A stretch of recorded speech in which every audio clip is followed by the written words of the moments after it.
Hindustan Institute of Technology and Science, a global institute for global education. Admissions open for 2023-2024. Apply now. Chennai Pondy Bazaar பகுதியில் 3வது வாரமாக happy streets நிகழ்ச்சி நடைபெற்றது. இது பற்றிய கூடுதல் தகவல்களை வழங்குகிறார் செய்தியாளர் சுரேஷ்குமார்.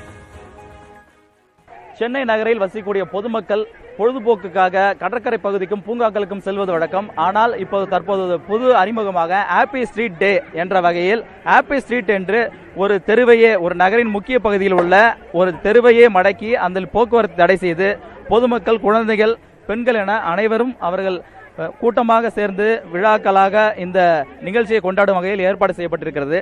சென்னை மாநகரின் ஒவ்வொரு பகுதியிலும் இந்த விழா ஒரு மாதம், அதாவது ஞாயிற்றுக்கிழமை காலையில் மட்டும் இந்த விழா நடத்த ஏற்பாடு செய்யப்பட்டிருக்கிறது. இந்த ஹாப்பி திருவிழாவில் ஏராளமான பொதுமக்கள், சிறுவர்கள் மற்றும் முதியவர்கள் என வயது வித்தியாசமின்றி பலதரப்பட்ட மக்களும் இதில் பங்கேற்றிருக்கிறார்கள். குறிப்பாக சொல்ல வேண்டுமானால் சிறுவர்கள் மற்றும் குழந்தைகளுக்கான விளையாட்டுகள் ஏராளமாக இந்த ஹாப்பி ஸ்ட்ரீட் பகுதியில் ஏற்பாடு செய்யப்பட்டிருக்கிறது.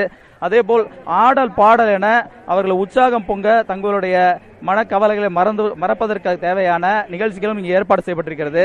பொதுமக்களுக்கு இந்த ஹாப்பி ஸ்ட்ரீட் நிகழ்ச்சியானது ஒரு வரப்பிரசாதமாக இருக்கிறது. அதுவும் பரபரப்பாக எப்பொழுதும் இயங்கக்கூடிய சூழல் இருக்கக்கூடிய இந்த பெருநகர வாழ்க்கையில் இவர்களுக்கு ஒரு உற்சாகம் பொங்கும் வகையில் ஒரு மன அமைதியை ஏற்படுத்த அல்லது ஒரு சாதாரண நிலைக்கு வருவதற்கு தேவையான இது போன்ற விழாக்கள் தொடர்ந்து நடத்த வேண்டும் என அவர்கள் கூறுகிறார்கள். சென்னை நகரில் இந்த மையப்பகுதியில் நடைபெற்ற விழா அடுத்த வாரமும் இதேபோல் ஞாயிற்றுக்கிழமை நடைபெற உள்ளது. புதிய தலைமுறைக்காக ஒளிப்பதிவாளர் மதனுடன் சுரேஷ்குமார்.